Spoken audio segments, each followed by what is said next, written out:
So, Ayelet, can you tell me a little bit about your inspiration for One Night Markovic?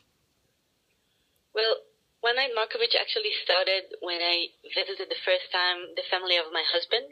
I came there, it's in a rural area, and I saw this house, which was very mysterious, very dark. So I immediately asked who lives there. And then he said, beautiful Bella lives there. So I gave him that look that you give your boyfriend when he talks about another woman as pretty. And then he said, no, beautiful Bella, she's 80 years old and she's really, really miserable. So immediately I got curious.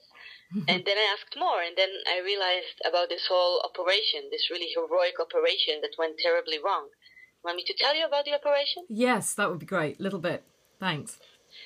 So what happened was that during the eve of Second World War, Jews from Israel tried to enter Nazi Europe, which was a huge risk, and they did it only to get married to Jewish girls there, sneak them out of Europe and get them into Israel, because Israel was under the British mandate and nobody could get in.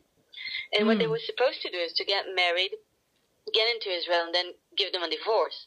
But what happened in this specific case, that the man that married this beautiful Bella was so stunned by her that he refused, after they reached Israel, he refused to let her go.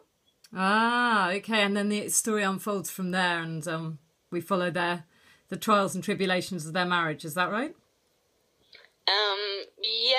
Yeah, I think among it's right. other things. And you won the most prestigious literary award in Israel for this novel, didn't you? And it's your debut novel. You won the Sapir Prize. So, I mean, how did you feel when you heard the news? I was in the university when the lady called, and I was sure that it was something about taxes, because they always call you from unsignified numbers and talk to you about your taxes, that you didn't put the files right, and you have to send it over again.